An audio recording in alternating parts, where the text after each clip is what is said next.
My husband's hospital bills wiped out everything we had. I became a gardener just to survive. The butler had warned me on my first day, "Pay no attention to the girl in the upstairs window. She hasn't spoken since her mother walked out on her." I caught the sorrow in that child's eyes and, on impulse, left my best blossom on her windowsill. 3 weeks later, the billionaire who owned the estate stopped dead in the middle of the garden. His supposedly mute daughter was sitting in the soil beside me, laughing silently as we played in the dirt together. What he did after that brought me to tears. I'm grateful you're here with me. Stay with my story until the end, and tell me in the comments which city you're watching from so I can see how far my words travel. My name is Pauline Matthews, and at 68 years old, I never thought I'd be on my knees in a stranger's garden, soil packed under my fingernails, earning $2,500 a month just so I wouldn't be homeless. But that's what happens when the love of your life battles cancer for 3 long years and loses. That's what happens when the medical bills climb to $350,000 and the insurance company finds every loophole possible to avoid paying. Conrad had been gone for 8 months before I finally accepted that our little house on Maple Street no longer belonged to us. The bank had been patient, I'll give them that. The man who handed me the foreclosure papers even looked genuinely sorry. But regret doesn't make mortgage payments, and my teacher's pension of $1,200 a month barely covered food, never mind the mountain of debt that clung to me like a shadow after my husband's death. At the employment agency, a kind woman named Mrs. Henderson had given me the look I'd come to hate. Soft, pitying. At your age, dear, and with your circumstances, domestic work is your best option. Live-in jobs include housing, so that removes your biggest expense. She said it gently, but I heard what she didn't say. At 68, newly widowed and bankrupt, I was not exactly in high demand. That's how I ended up guiding my old Honda Civic up the winding driveway to the Blackwood estate on a cold, gray October morning. The mansion rose ahead of me, all white columns and flawless landscaping, and with every yard I drove, I felt myself shrinking. I'd spent 40 years teaching elementary school, owned my own home, and was respected in my community. Now I was about to become the help. The head groundskeeper, a weather-beaten man named Thomas, greeted me at the service entrance.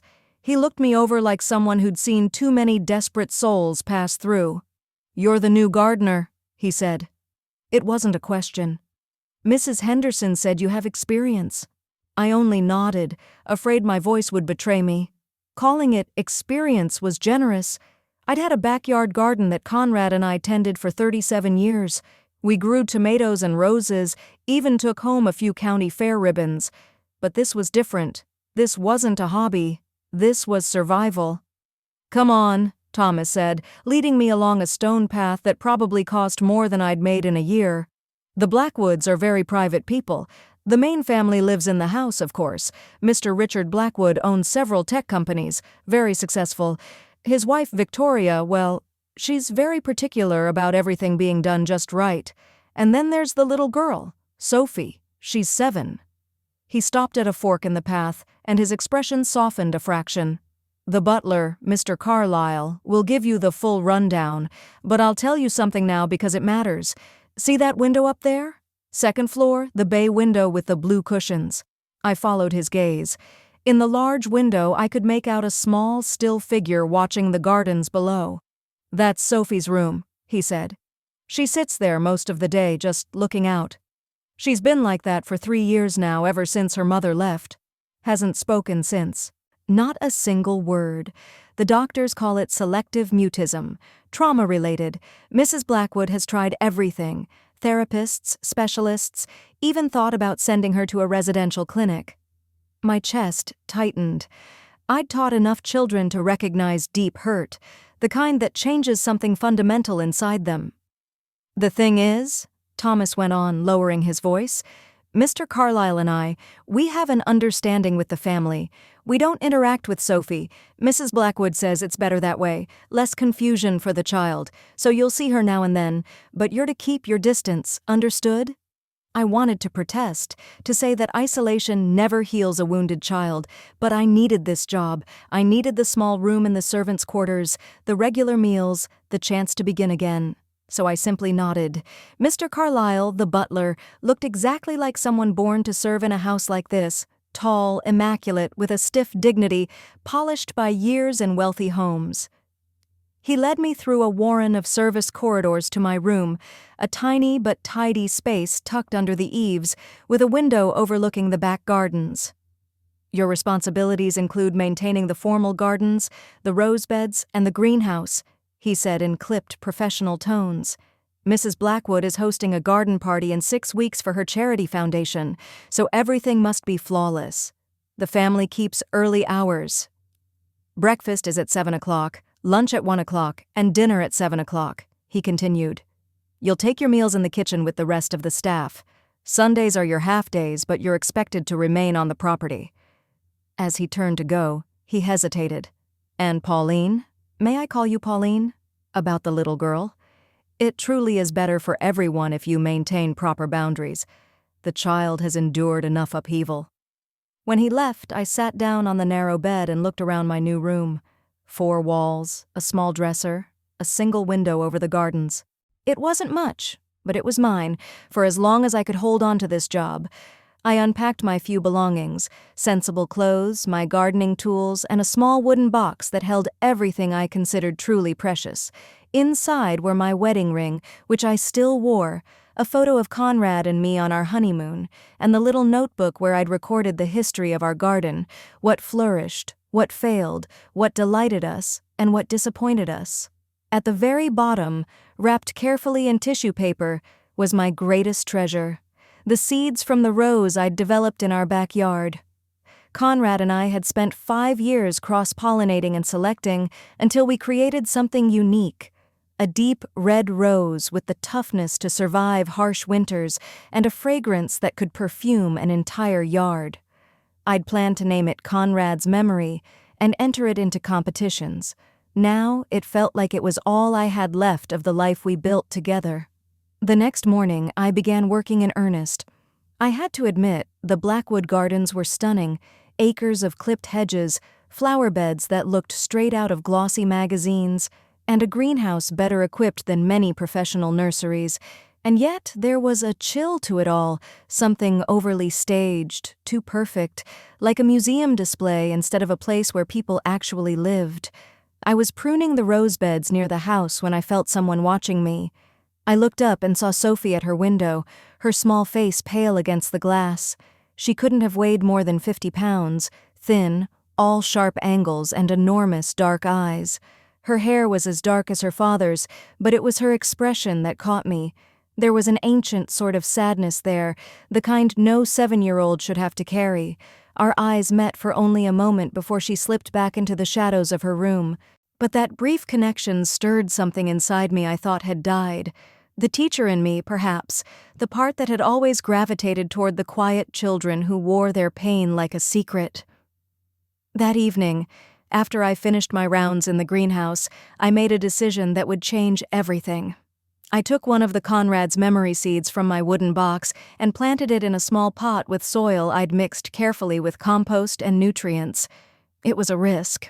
The seed was irreplaceable, but something deep inside told me it mattered.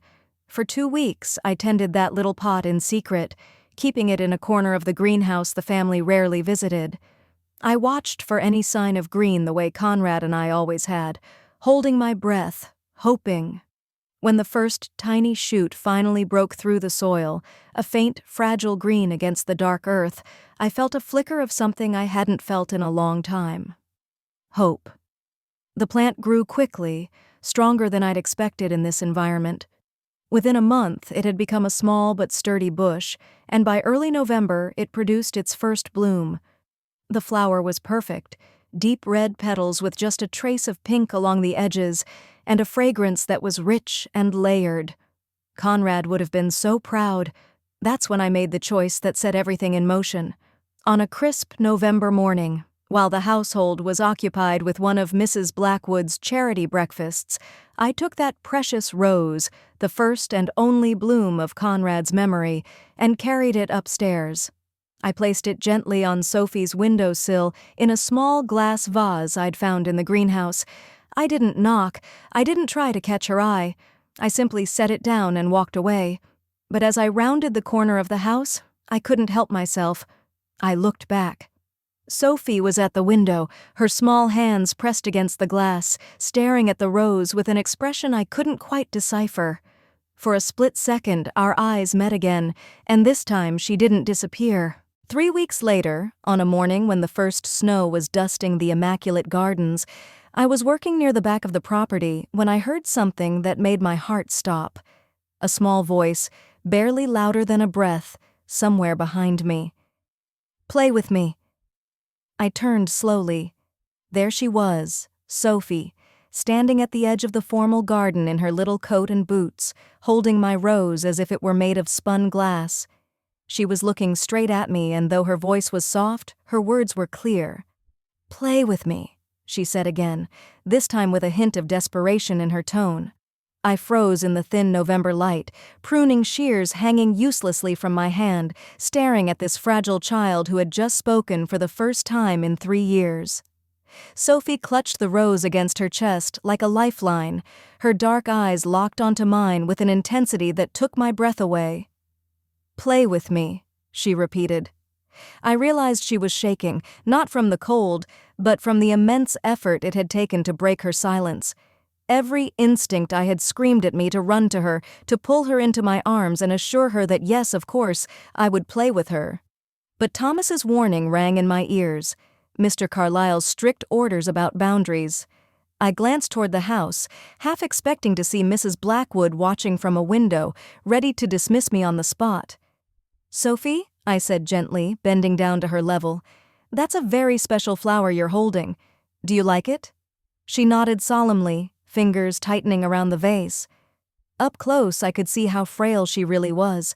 Her coat hung off her like it belonged to someone bigger, and faint dark circles bruised the skin beneath her eyes, the kind that come from too many sleepless nights. Her hair looked like no one had taken the time to brush it properly. "My grandmother had roses," she whispered, her voice rough and unused. "Before she went away." "Grandmother?" My heart twisted. To a 7-year-old, a mother who cared for her might feel as old and steady as a grandmother. If her mother had been her primary caregiver, it made sense that the story had become blurred in her mind. I wondered what version of events Sophie had been told about her mother going away. "Would you like to help me plant more roses?" I asked, making a choice I knew could easily cost me my job. "I know a special place where they'll grow very well." Her face lit up with the first genuine smile I'd seen from her. She nodded eagerly, and I found myself leading her toward the far corner of the property, where a small walled garden lay mostly forgotten. It had probably been a kitchen garden once, but now it was choked with weeds and brambles. "This will be our secret garden," I told her, pushing open the rusty gate. "Just yours and mine. Would you like that?" "Yes," she breathed, and that single word carried all the pent-up longing of a child who had kept her voice locked away for far too long. We spent the next hour clearing a small patch of earth, Sophie working beside me with surprising determination. She was stronger than she looked, and clearly starving for purpose, for connection. As we worked, she began to speak in quiet, broken sentences about the roses she remembered, about a fountain that used to run, about hiding places where she and her grandmother used to play. "She had dark hair like yours," Sophie said suddenly, studying me with those serious, searching eyes. "And she smelled like flowers, not like perfume." "Mrs. Victoria always smells like perfume." Mrs. Victoria, not Mom. Not even Victoria. A formal title for a woman who felt like a stranger in her own home. "Tell me about your grandmother," I prompted gently, keeping my hands busy in the soil. Sophie fell silent for a moment, her small fingers carefully picking rocks out of the dirt. "She used to read to me," she said at last. "Real books, not the kind Mrs. Victoria picks. And she would sing when she thought no one was listening. A music box with a dancing ballerina, songs, reading, roses. These weren't the hazy memories of a distant grandmother, these were the intimate details of a mother.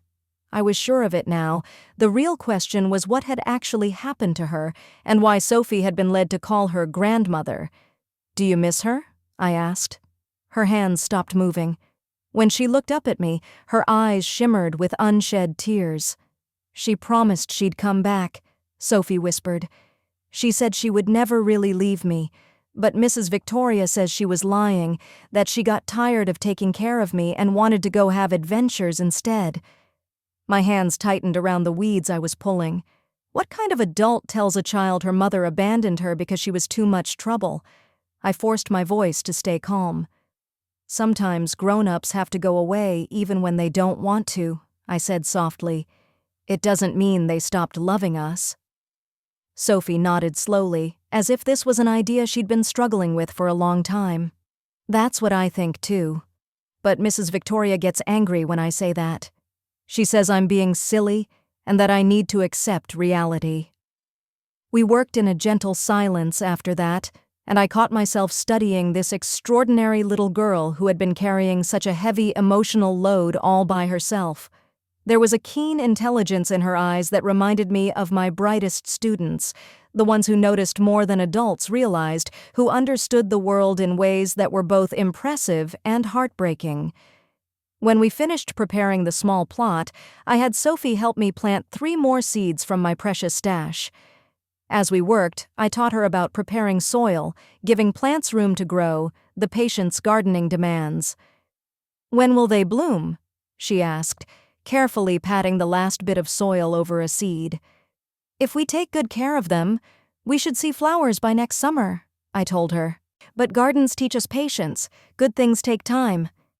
She nodded gravely, then looked up at me with an expression far too wise for a 7-year-old. "Mrs. Pauline, will you still be here next summer?" Her question hit me like a blow. In her short life, she had already learned that people vanish, promises crumble, and even mothers can disappear without a proper explanation. How could I promise her anything? I was just staff, replaceable, expendable. "I'll do everything I can to stay," I said at last. "But Sophie, even if something happens and I have to leave, it won't be because I don't care about you. Sometimes grown-ups don't get to choose where they live or work." She searched my face, measuring my words, then nodded. "Like my grandmother." "Yes," I answered quietly.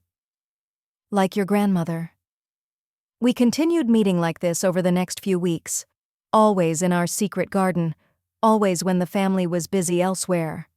Sophie would appear like a little ghost, usually carrying the vase with my rose, which she had somehow kept alive in her room.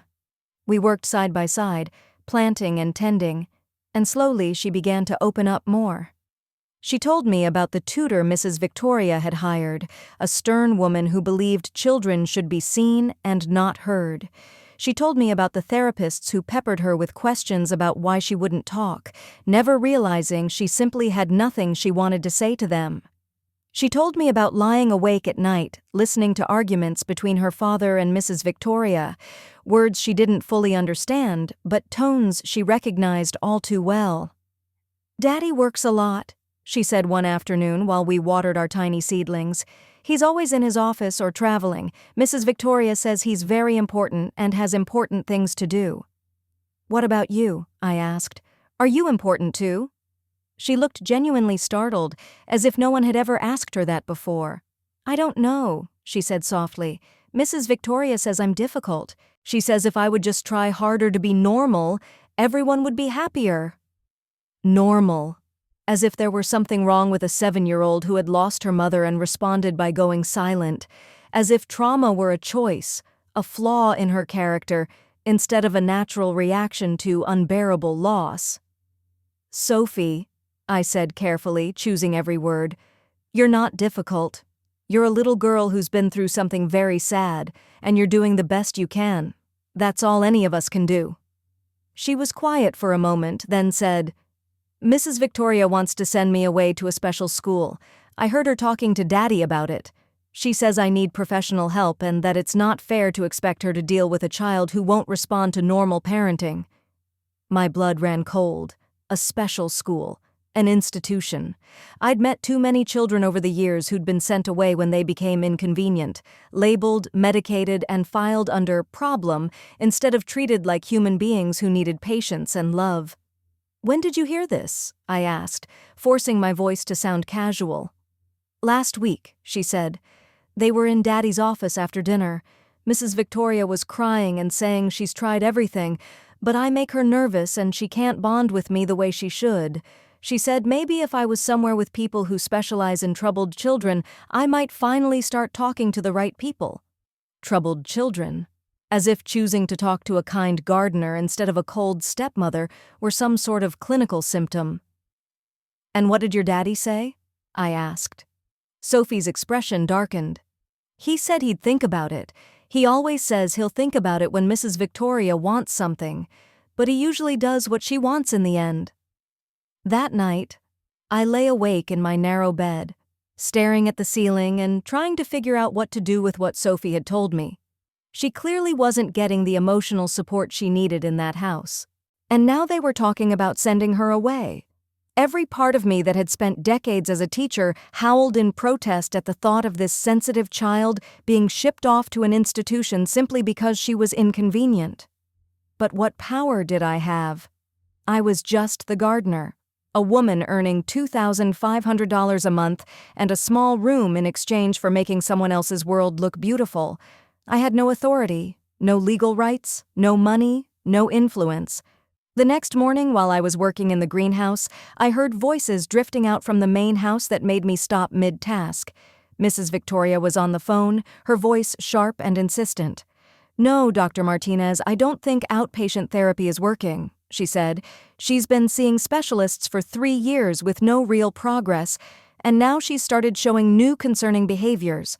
I caught her outside yesterday talking to herself in some kind of make-believe scenario. It's getting worse, not better." My hands froze around the watering can. Talking to herself. She'd seen Sophie in our garden. She'd seen her talking to me, and somehow twisted it into further proof that the child was mentally unstable instead of recognizing it as the miracle it was. "A residential program would give her the intensive support she clearly needs," Victoria went on. "And frankly, it would give our family a chance to heal as well. This situation is putting tremendous strain on my marriage." Strain on her marriage. Not concern for Sophie's heart, but concern for her own comfort and image. "Yes, I understand it's expensive, but money isn't the issue," she continued. "Her father can certainly afford it, and honestly, at this point I think it's our only option. She's becoming more withdrawn and strange every day." I set the watering can down and hurried out of the greenhouse, my mind racing. Sophie was in real danger of being shipped off, labeled mentally ill, simply because she'd chosen to trust me instead of Victoria. As I rounded the corner near the rose beds, I caught movement in Sophie's window. She was there as usual, but today she was holding a piece of paper up to the glass. Even from a distance, I could tell it was a drawing, stick figures in a garden, one tall and one small, surrounded by flowers. She had drawn us, our secret time together in the garden. If Mrs. Victoria ever saw that drawing and understood what it meant, it would only confirm her worst suspicions. Sophie would be sent away even faster. I knew then that I had to find a way to protect this child, even if it meant risking the fragile stability I'd built at the Blackwood estate. The chance to learn more, and possibly act, came 3 days later when Mrs. Victoria left for a weekend spa retreat in the mountains. She'd been especially tense all week, making calls to doctors and educational consultants, her voice taking on that clipped, brittle edge it had whenever she was arranging something she knew others might resist. "I need this time to recharge," she announced at breakfast, though she seemed to be speaking more to Mr. Carlyle than to her husband or stepdaughter. "The stress of Sophie's condition has been overwhelming. Dr. Martinez thinks some distance will help me gain perspective on our next steps." Richard barely glanced up from his newspaper. "Of course, darling. Take all the time you need." Sophie said nothing as she pushed her scrambled eggs around her plate, but I noticed the slight drop of her shoulders when the front door finally shut behind Victoria. It was as if the entire house exhaled. With Victoria gone, the atmosphere changed. The air felt lighter, less charged, as though the walls themselves had stopped bracing for impact. Richard retreated to his office as usual, burying himself in conference calls and financial reports, and Sophie drifted through the halls like a quiet little ghost. I was trimming a hedge near the morning room when I saw her slip out the back door, heading toward our secret garden. I waited a few minutes, then followed. I found her sitting cross-legged on the ground where we'd planted the rose seeds, speaking softly to the tiny green shoots just beginning to push through the soil. "They're growing," she said when she saw me, wonder lighting up her face. "Look, Mrs. Pauline, they're really growing." I knelt beside her and studied the tiny new shoots pushing through the soil. "They're strong, just like you," I told her. "Sometimes the most beautiful things grow in the darkest places." Sophie was quiet for a moment, then said, "Mrs. Victoria left because of me, didn't she? Because I'm too much trouble." My heart ached for this little girl who had somehow learned to blame herself for every adult who walked out of her life. "No, sweetheart," I said gently. "Mrs. Victoria left because she needed time away.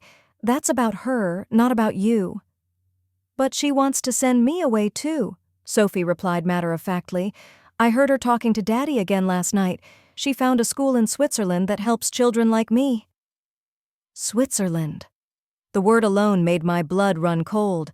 Not just an institution, but one on the other side of the world, far from everything Sophie knew. "Children like you?" I asked. "Troubled children who don't respond to normal family life," Sophie recited, clearly repeating what she'd overheard.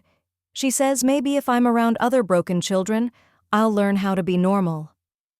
Broken children. The casual cruelty of the phrase knocked the breath out of me. This was a 7-year-old who'd lost her mother and retreated into silence to protect herself, not some damaged thing to be shipped off and fixed. "Sophie," I said carefully, "what do you remember from before Mrs. Victoria came here? From when you lived with your grandmother?" Her face brightened with the first real joy I'd seen in a long time. "Everything was different then," she said. "The house was full of music and laughing. We baked cookies in the kitchen and she let me lick the spoon. She read to me every night, and on Sundays we had picnics right here in this garden."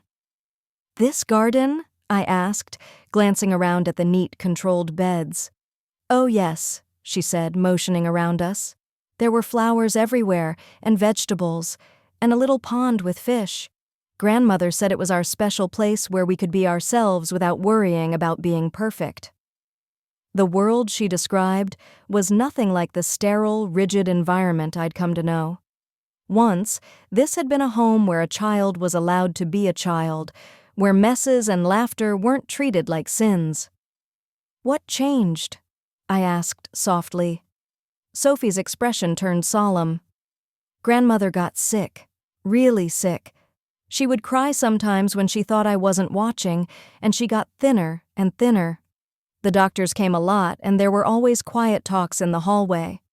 Sick, not abandoning, not tired of being a mother. Sick.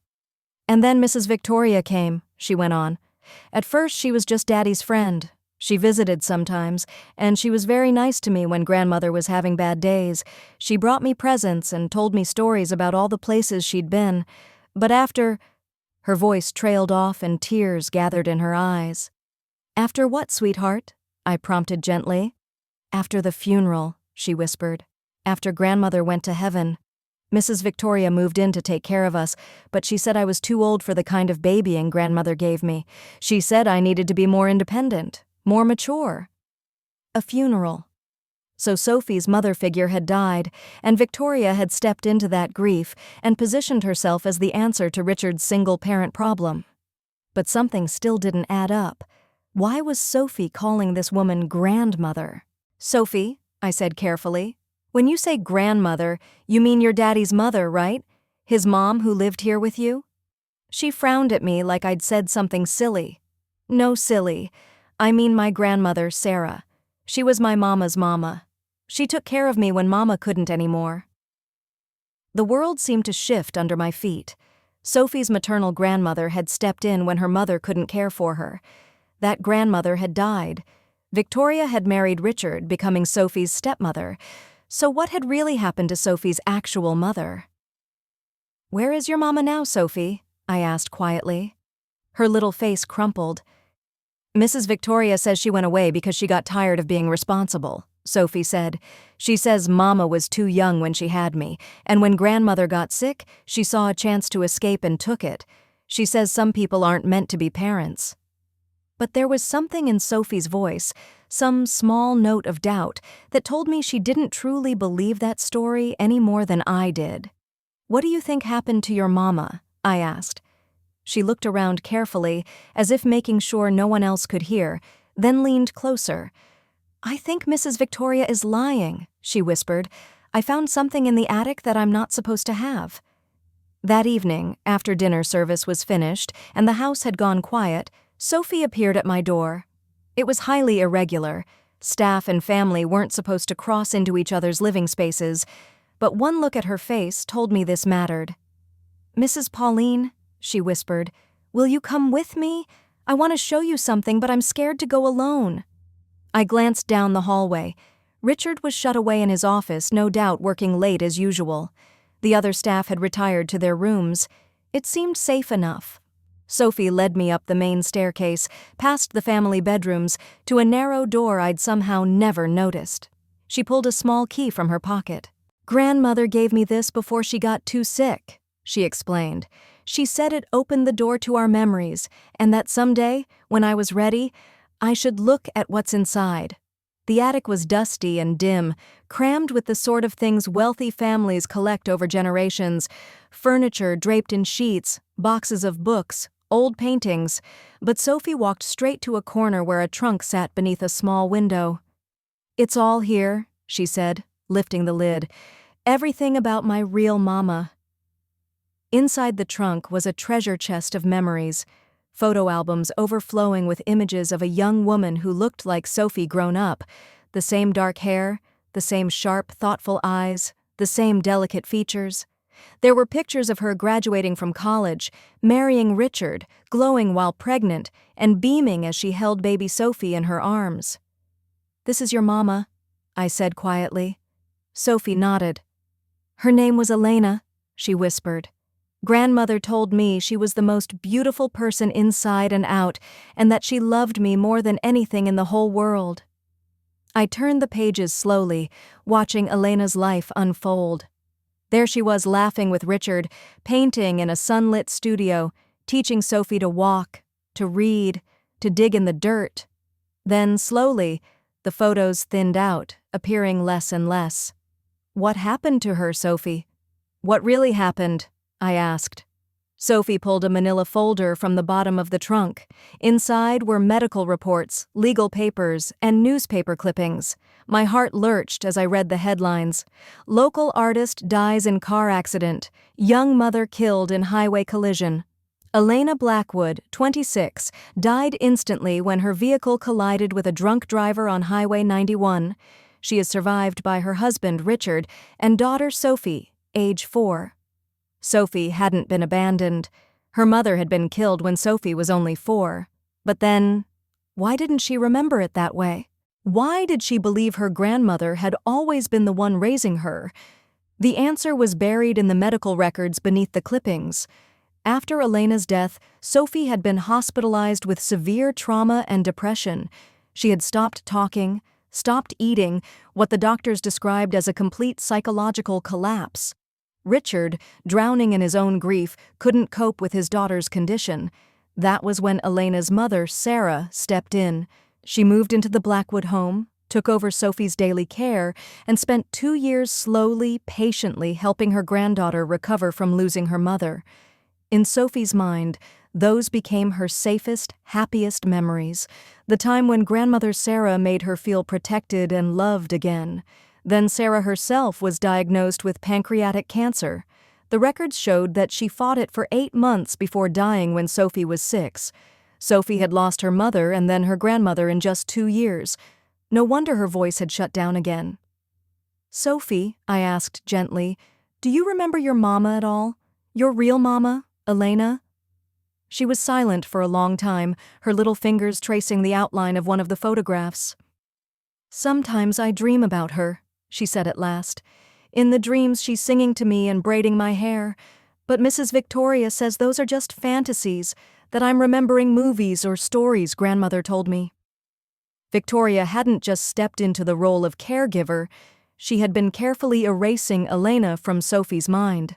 She'd rewritten the past, turning Elena into the villain who left instead of the loving mother who died tragically.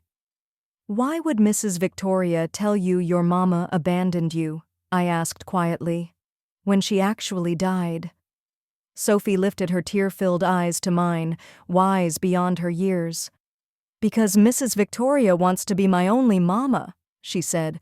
"Grandmother Sarah told me that before she died. She said some people can't stand sharing love, that they want to be the only important person in your life." At the very bottom of the trunk, I found one last item that made everything fall into place: a sealed envelope labeled, "For Sophie's 18th birthday." Inside was a letter in Sarah's careful handwriting.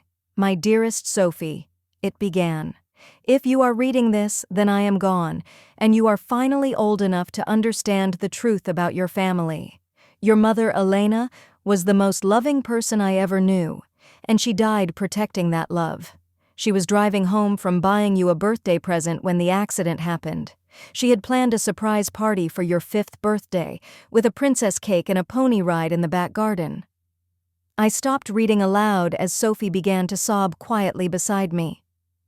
"I know that by now someone has probably told you that Elena left you, that she chose her own happiness over yours. This is a lie, meant to make you grateful for whatever replacement love you're given.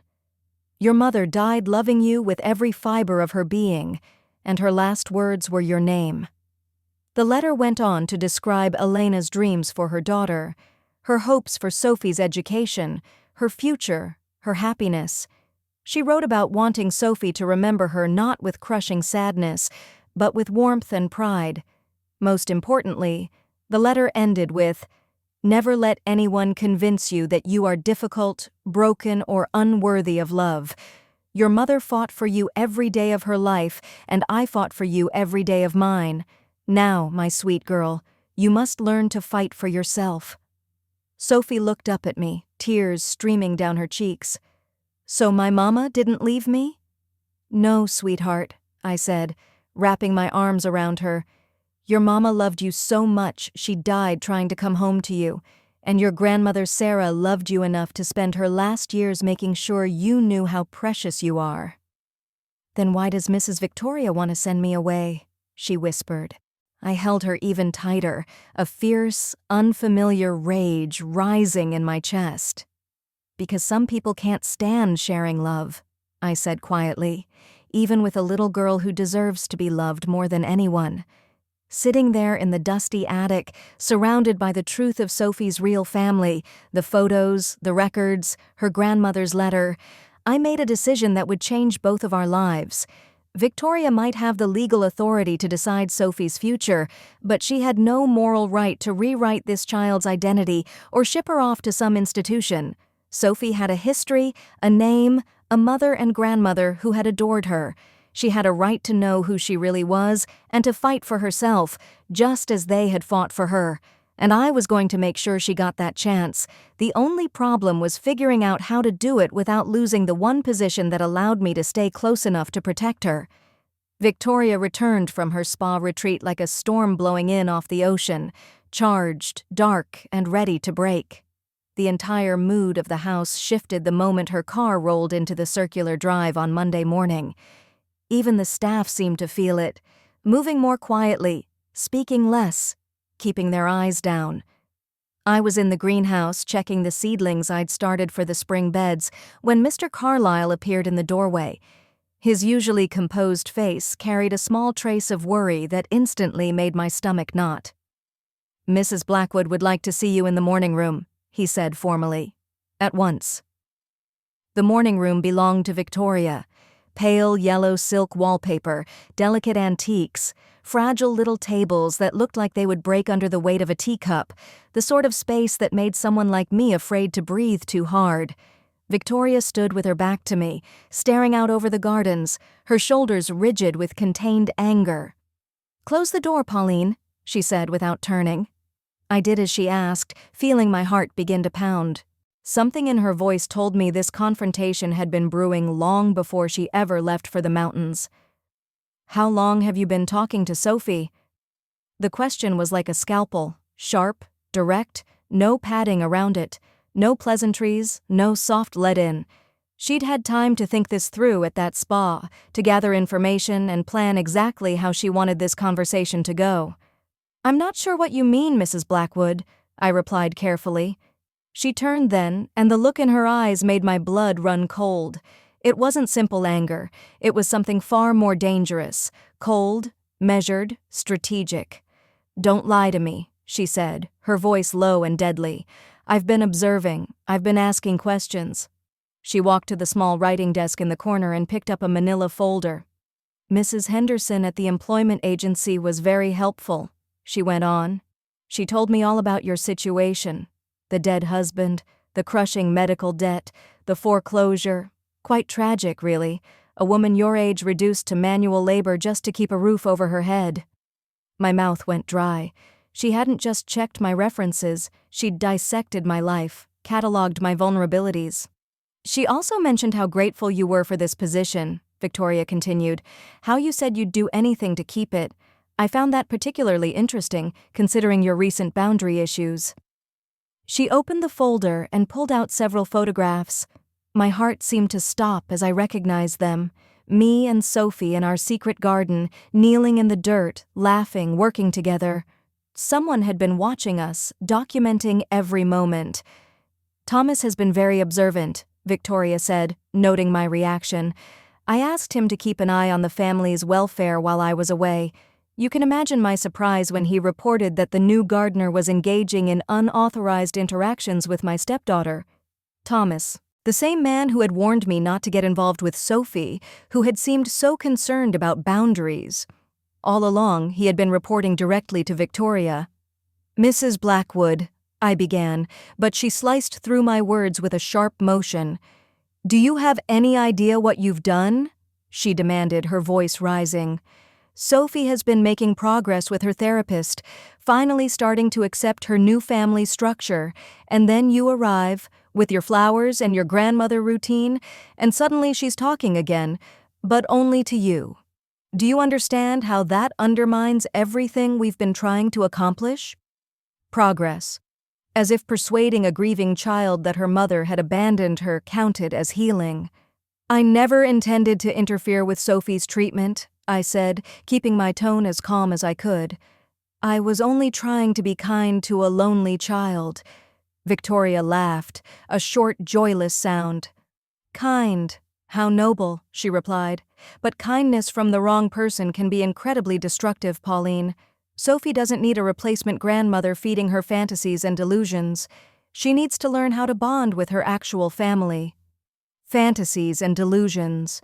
Like remembering her mother with love instead of accepting Victoria's twisted story.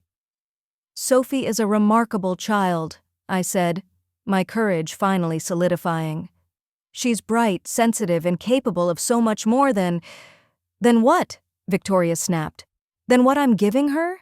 She stepped closer, eyes blazing. "Let me tell you something about Sophie, Pauline. Yes, she's been traumatized. But she's also learned to use that trauma to manipulate adults into giving her extra attention and special treatment. What you call sensitivity, I call manipulation. What you see as a need for nurturing, I see as resistance to growing up and accepting reality. The cruelty of that assessment stole my breath. This was how she saw a 7-year-old who had lost both her mother and her grandmother, a manipulator, a problem to fix instead of a child to love. "She's been through unimaginable loss," I said, no longer able to hide the emotion in my voice. "She needs patience and understanding, not—" "Not what?" Victoria cut in. "Not discipline, not boundaries, not expectations that she behave like a normal child instead of a perpetual victim?" She leaned in, her voice dropping to a silken, threatening whisper. "Let me be perfectly clear, Pauline. I've spent the last 3 years trying to give Sophie a stable, structured environment where she can heal and succeed. I will not allow a desperate old woman with boundary issues to sabotage that. Desperate old woman! The words landed like blows. They hurt all the more because in a way they were true. I was desperate to keep this job, desperate to have a purpose, desperate for any kind of connection after losing everything that had ever mattered to me. Now, Victoria went on, moving back to her place by the window, here's what's going to happen. You will end all contact with Sophie immediately. No more secret garden visits, no more flowers on windowsills, no more encouraging her inappropriate attachment to you. You will focus solely on your gardening duties. And if I don't? I asked, even though I already knew. Victoria smiled, slow and venomous, like a snake uncoiling. Then you'll find yourself unemployed, without references, and with no realistic chance of finding similar work at your age. I have connections across this entire circle, Pauline. One phone call from me, and you won't be hireable anywhere that matters.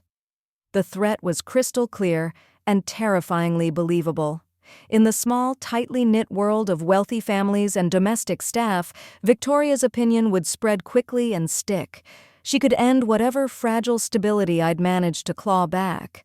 But more than that, she continued, I think you should fully understand what Sophie's future looks like, with or without your interference. She smoothed an invisible wrinkle from her blouse. Dr. Martinez has recommended an excellent residential facility in Switzerland. They specialize in helping traumatized children like Sophie develop proper emotional regulation and social skills.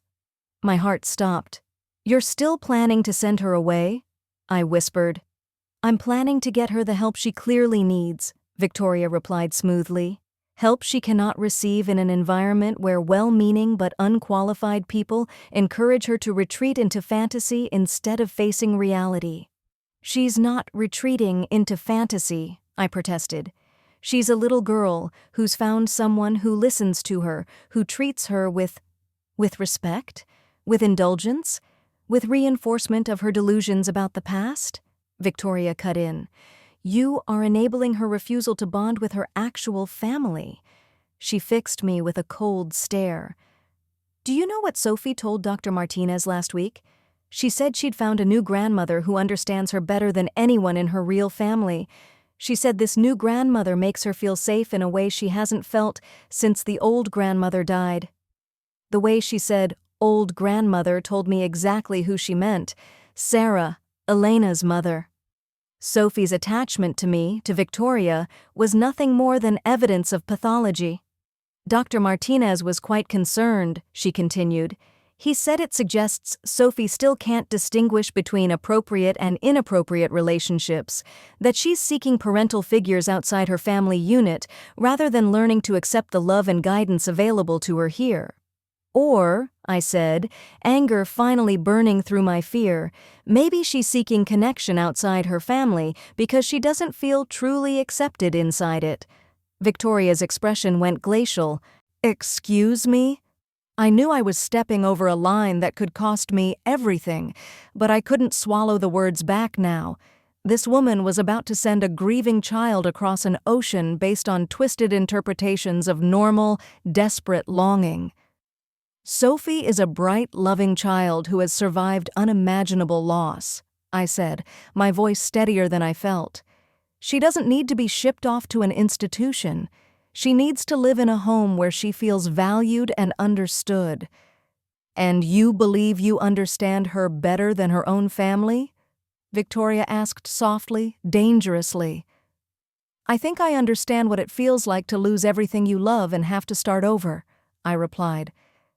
I think I understand what it's like to be treated as inconvenient by people who should care about your well-being. The silence that followed crackled with tension. Victoria stared at me for several long seconds, and I could almost see the calculations running behind her eyes as she decided how to deal with this unexpected resistance from someone she'd assumed would remain grateful and obedient. You know what I think, Pauline? She said at last. I think you're projecting your own issues onto Sophie. You see a motherless child and convince yourself you can step into that role, find purpose and meaning by playing savior in someone else's family. But Sophie doesn't need saving. She needs professional help and a stable family environment. She walked to the door, then turned back.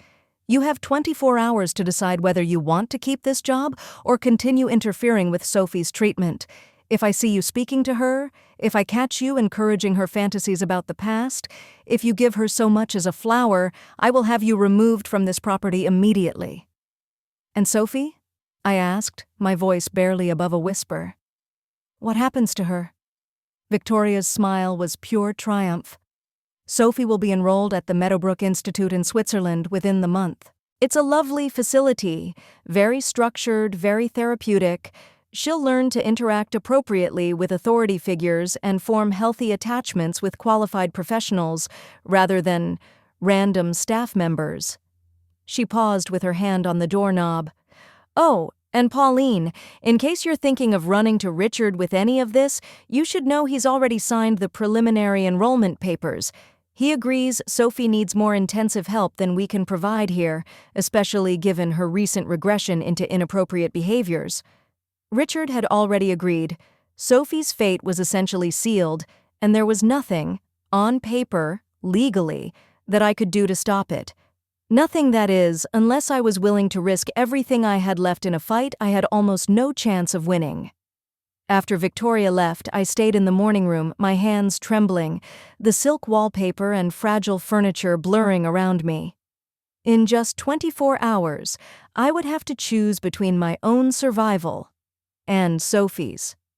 I could keep my job, my security, my tiny safe corner of the world by abandoning a 7-year-old child who trusted me.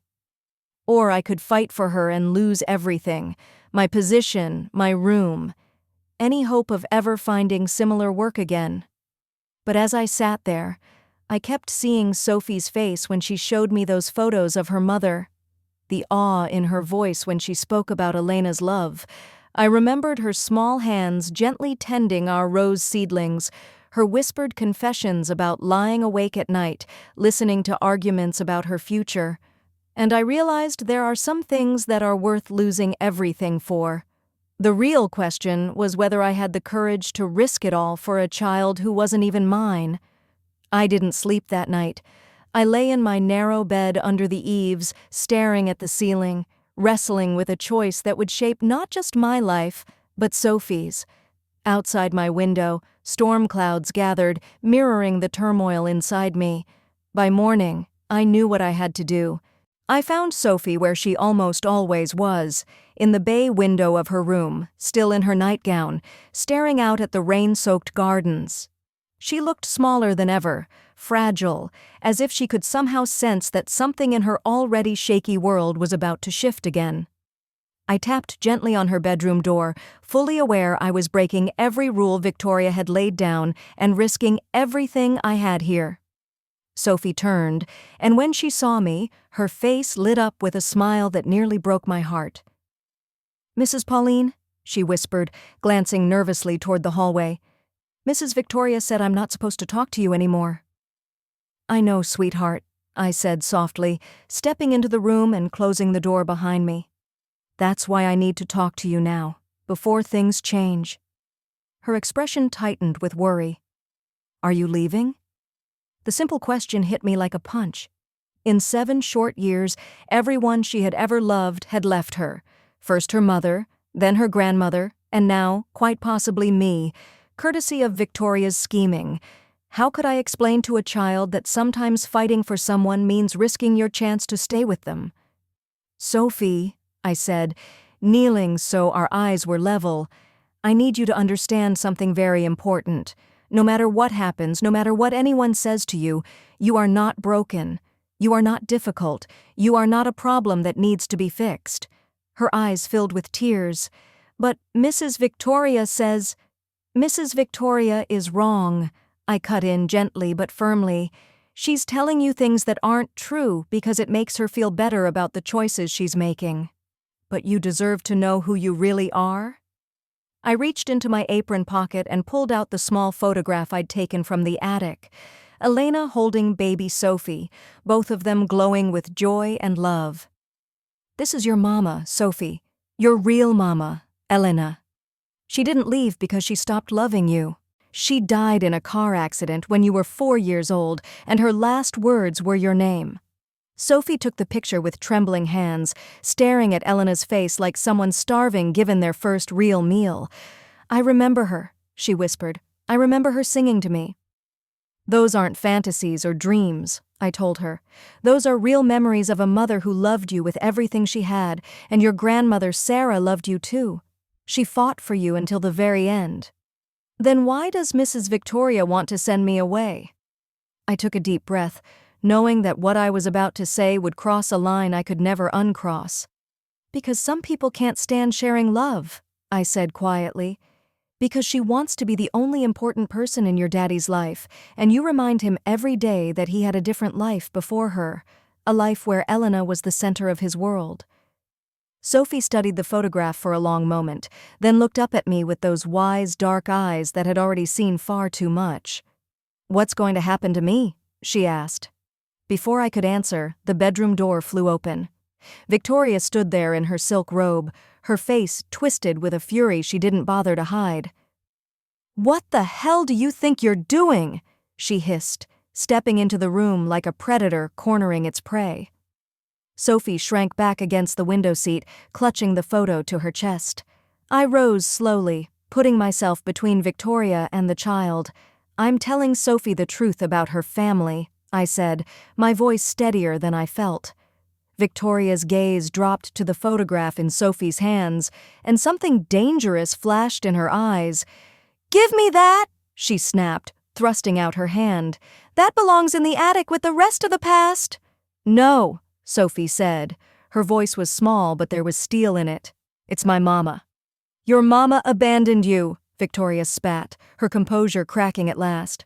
"She was a selfish girl who got pregnant too young and regretted it every day until she finally found an excuse to run away."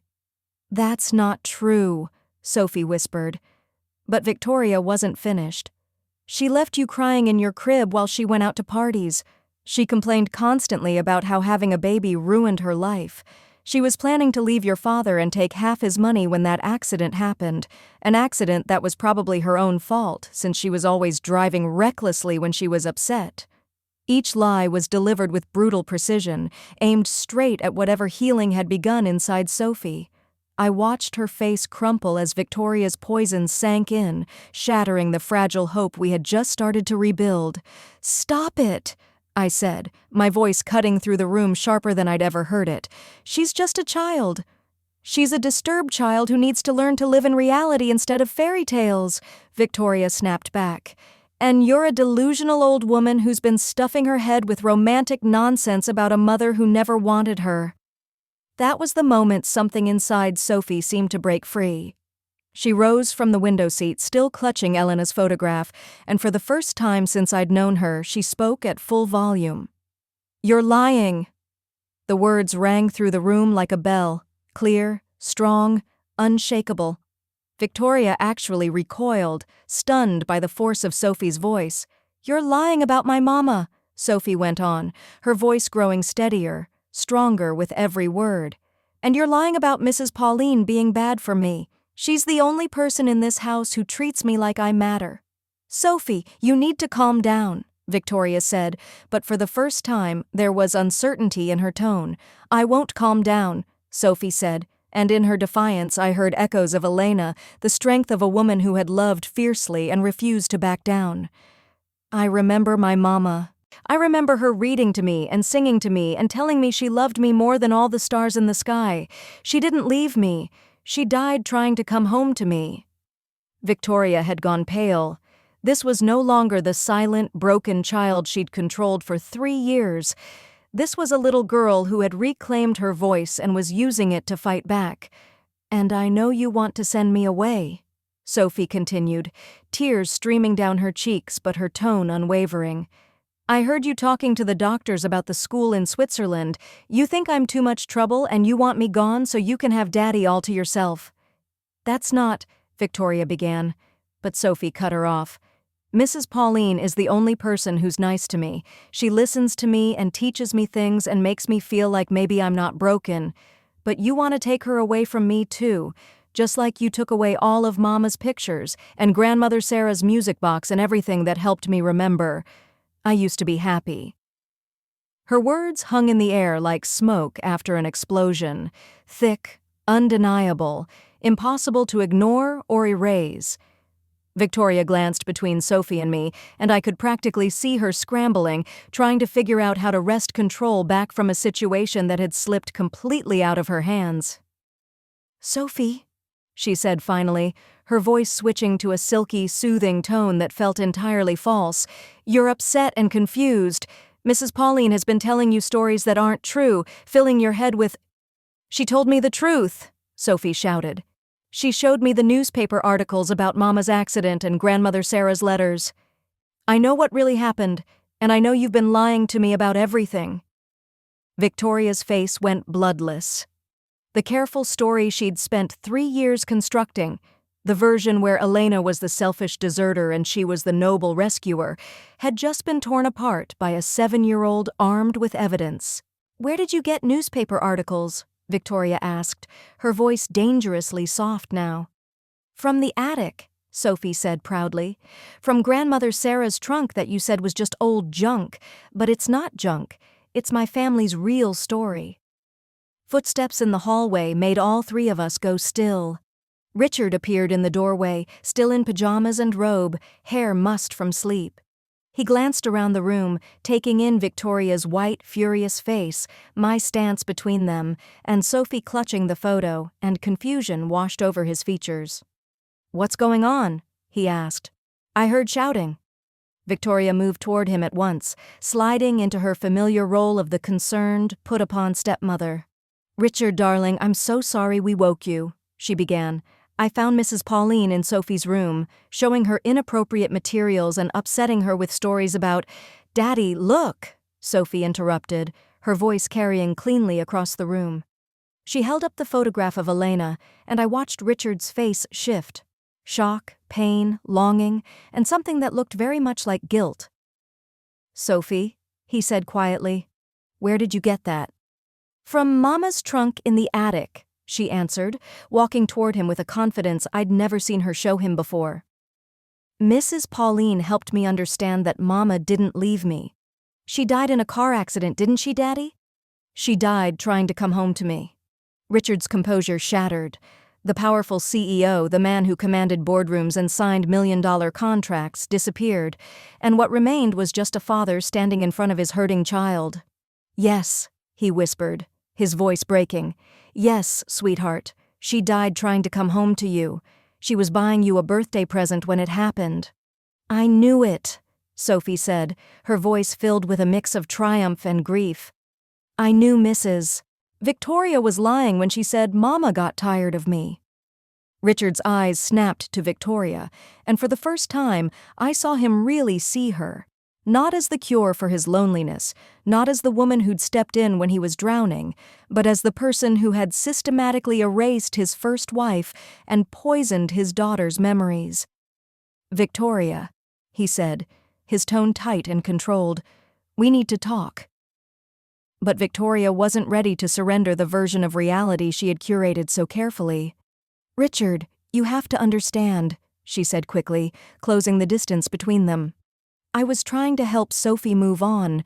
The therapists all said it would be easier for her to cope if she believed Elena had made a choice to leave, rather than being the victim of some random tragedy. It gives her a sense of control." "No therapist would recommend lying to a child about her mother's death," Richard said, his voice growing colder.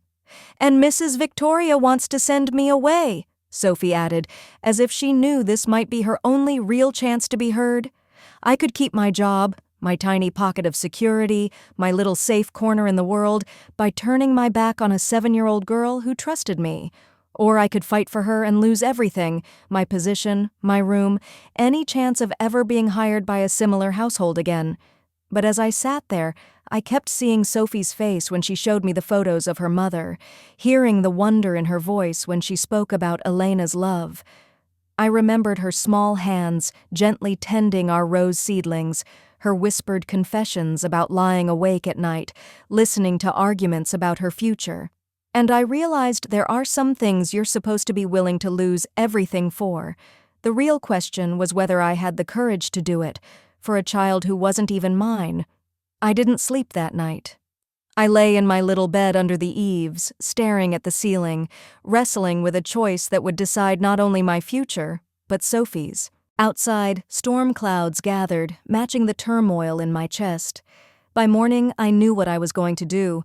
I found Sophie where she always seemed to be, at the bay window in her room, still in her nightgown, watching the rain-soaked gardens.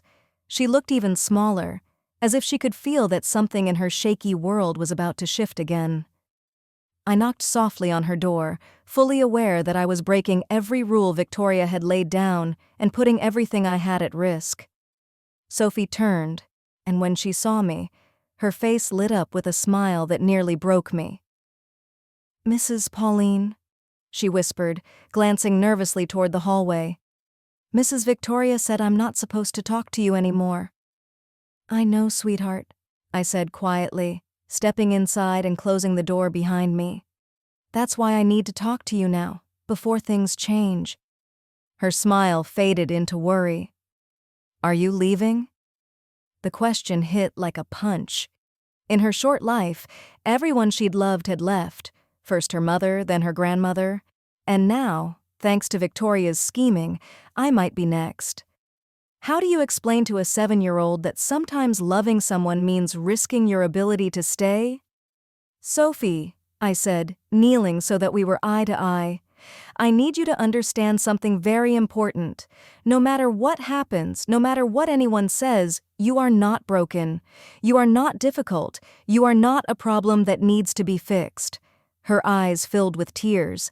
"But Mrs. Victoria says—" "Mrs. Victoria is wrong," I said, more firmly this time. "She's telling you things that aren't true because it makes her feel better about the choices she's making. But you deserve to know who you really are." I pulled a small photograph from my apron pocket, the one I'd taken from the attic. Elena holding baby Sophie, both of them lit up with pure joy. "This is your mama, Sophie. Your real mama, Elena. She didn't leave you because she stopped loving you. She died in a car accident when you were 4, and her last words were your name." Sophie took the picture with trembling hands, staring at her mother's face as if she were afraid to blink and lose it. "I remember her," she whispered. "I remember her singing to me." "Those aren't fantasies or dreams," I told her softly. "Those are real memories of a mother who loved you with her whole heart. And your grandmother Sarah loved you too. She fought for you right up until the end. Then why does Mrs. Victoria want to send me away?" I took a breath, knowing I was about to cross a line I could never uncross. "Because some people can't stand sharing love," I said. "Because she wants to be the only important person in your daddy's life, and you remind him every day that he had another life before her, a life where Elena was the center of his world." Sophie studied the photo for a long moment, then looked up at me with those solemn, too-old eyes. "What's going to happen to me?" Before I could answer, the bedroom door flew open. Victoria stood there in her silk robe, fury twisting her face. "What the hell do you think you're doing?" she hissed, sweeping into the room like a predator. Sophie shrank back against the window seat, clutching the photo to her chest. I rose slowly, positioning myself between them. "I'm telling Sophie the truth about her family," I said, my voice steadier than I expected. Victoria's gaze dropped to the photograph and something dark flashed in her eyes. "Give me that," she snapped, holding out her hand. "It belongs in the attic with the rest of the past." "No." Sophie's voice was small, but there was iron in it. "It's my mama." "Your mama abandoned you," Victoria snarled, her control finally cracking. "She was a selfish little girl who got pregnant too young and regretted it every day until she found an excuse to run away." "That's not true," Sophie whispered, but Victoria pressed on. "She left you crying in your crib so she could go out to parties. She complained constantly about how having a baby ruined her life. She was planning to leave your father and take half his money, and when that accident happened, it was probably her own fault. She was always driving recklessly when she was upset. Every word was a carefully aimed weapon, meant to shatter whatever hope we'd just managed to kindle. I watched Sophie's face crumple as the lies hit their mark. "Stop it," I said sharply. "She's a child." "She's a disturbed child who needs reality, not fairy tales," Victoria shot back. "And you're a delusional old woman who's been stuffing her head with romantic nonsense about a mother who never wanted her." That was when something inside Sophie broke free. She stood up from the window seat, still clutching the photograph, and for the first time since I'd met her, she spoke at full volume. "You're lying." The word rang through the room like a bell, clear, strong, undeniable. Victoria actually stepped back, stunned by the force of her voice. "You're lying about my mama," Sophie said, her voice growing stronger with every word, "and you're lying about Mrs. Pauline being bad for me. She's the only person in this house who treats me like I matter." "Sophie, you need to calm down," Victoria said, but now there was a waver in her tone. "I won't calm down," Sophie answered, and in that moment I heard Elena in her. "I remember my mama. I remember her reading to me and singing to me and telling me she loved me more than all the stars in the sky. She didn't leave me. She died trying to come home to me." Victoria had gone pale. This wasn't the silent, broken child she'd been controlling for 3 years. This was a little girl who had her voice back and was using it. "And I know you want to send me away," Sophie continued, tears streaming down her cheeks, but her voice unshaken. "I heard you talking to the doctors about the school in Switzerland. You think I'm too much trouble and you want me gone so you can have Daddy all to yourself?" "That's not," Victoria started. "But Mrs. Pauline is the only one who's nice to me," Sophie said over her. "She listens to me and teaches me things and makes me feel like maybe I'm not broken. But you want to take her away too, just like you took away all Mama's pictures and Grandmother Sarah's music box and everything that helped me remember. I used to be happy." Her words hung in the air, heavy and inescapable. Victoria looked from Sophie to me, and I could see her calculating, scrambling to regain control of a situation that had blown past her reach.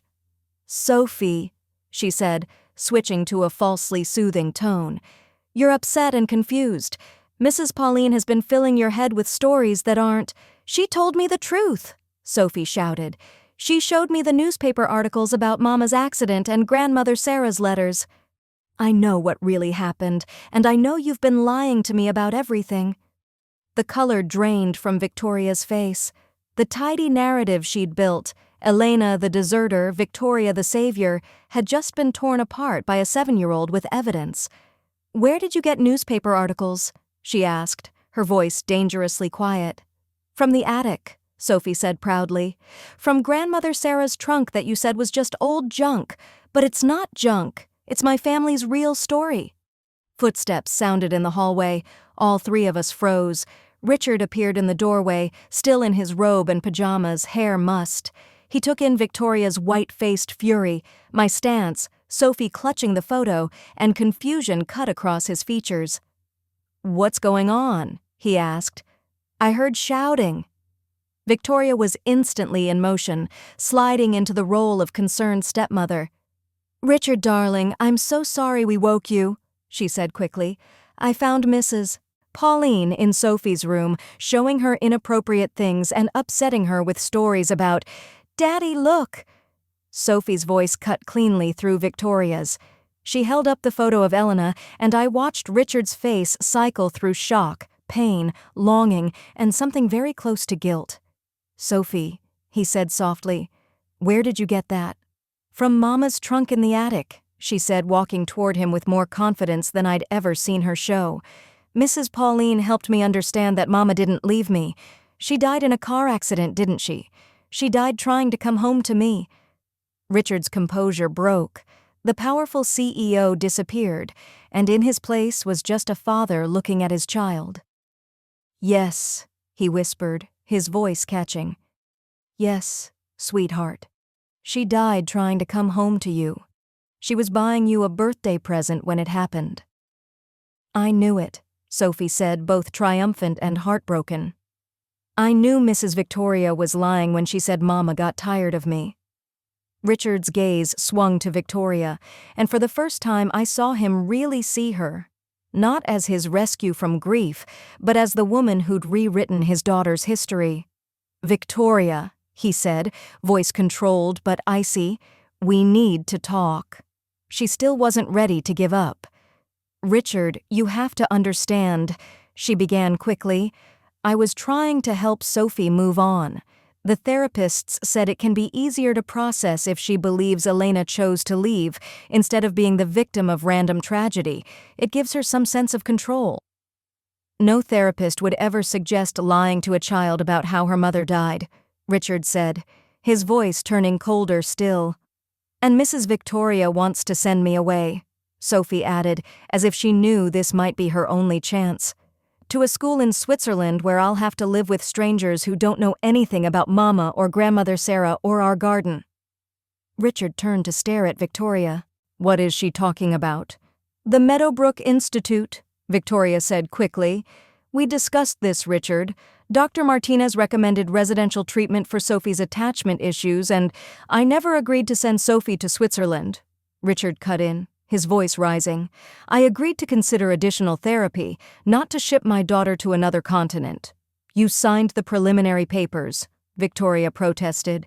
Just last week, I signed paperwork for a local consultation with a family therapist, he said, now visibly angry. Not enrollment forms for a residential facility. The implication hung between them. Victoria hadn't just pushed, she'd manipulated paperwork, twisted conversations, almost succeeded in having Sophie removed from her home by deceit.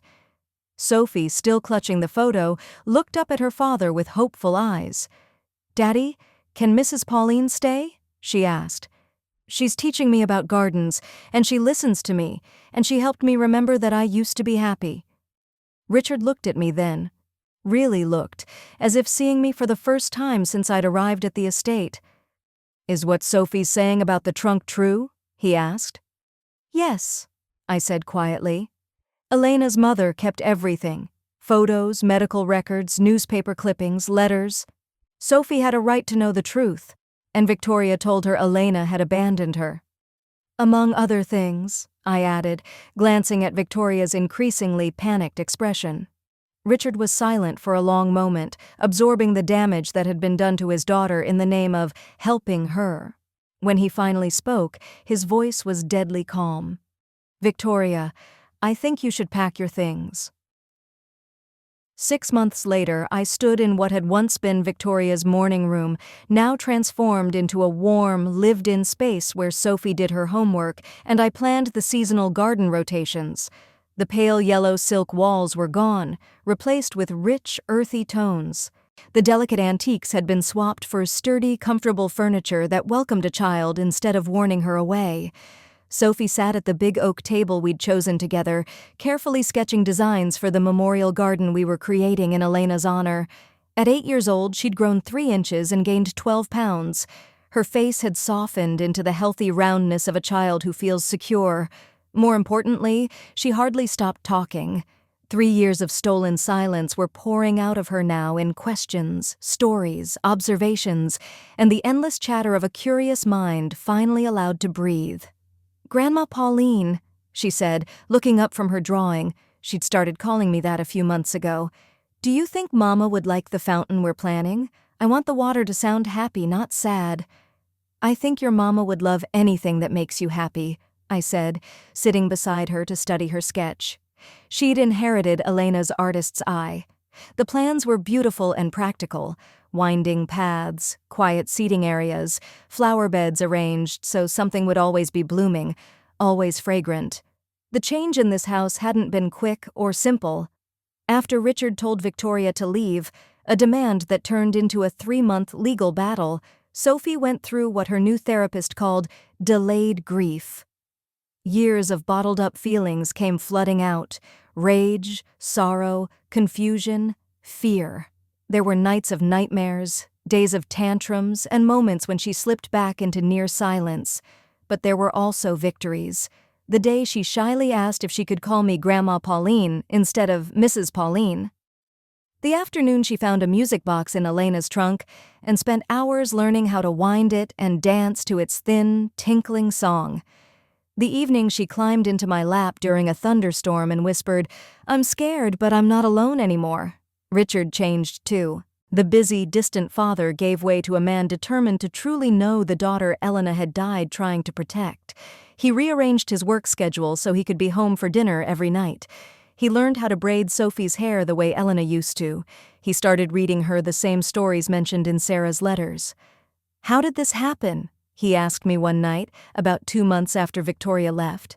We were sitting in his study, which was now more like a family room, with Sophie's drawings pinned up beside his awards. "How did I let someone convince me that my own daughter was the problem?" I had chosen my words carefully. "Grief makes us vulnerable," I told him. "Sometimes, when we're drowning, we grab onto anyone who promises they can keep us afloat, even if they're not really trying to save us." He'd gone quiet then, staring at a photograph of Elena holding baby Sophie that now sat front and center on his desk. "She was so beautiful," he said at last. "Elena, I mean. Not just on the outside. She had this light inside her, this joy in everything. When she died, it felt like that light went out forever. Victoria promised she could help me find it again, but really, she was just dimming everything else until the darkness felt normal." Watching Sophie hum softly to herself as she colored in her garden plans, I could see it clearly. The same light Elena once had was alive in her daughter. It had never disappeared, only gone underground for a while, waiting for the right soil, the right care, to bloom again. "Daddy's home early," Sophie announced when she heard the familiar sound of Richard's car in the driveway. She hopped down from her chair and raced to the window, waving eagerly as he pulled up to the front entrance. These days, Richard came through the front door like a father returning to his family, not through the service entrance like a distant employer checking on the staff. It was a small change in routine, but it meant something much bigger. This wasn't just a house anymore. It was truly home. Sophie's home. "How are my girls?" Richard asked as he stepped into the room, loosening his tie and ruffling Sophie's hair. The easy affection between them still amazed me. It was worlds away from the stiff, careful distance I'd seen when I first arrived. "We're planning the fountain for Mama's garden," Sophie said proudly, holding up her drawing. "And Mrs. Grandma Pauline, taught me how to deadhead the roses so they'll keep blooming all summer." "Grandma Pauline," Richard repeated, smiling at me with genuine warmth. "Have I mentioned lately how grateful I am that you're part of our family?" Family. The word still sent a gentle shock through me every time one of them used it. I had come here as hired help, a desperate widow taking any job that came with a room and steady meals. Now I was something I never expected to be again. Needed, loved, essential to people who valued not just my work, but me. "Actually," Richard went on, sinking into one of the comfortable chairs we'd added to the room, "I have some news I hope you'll both be happy about."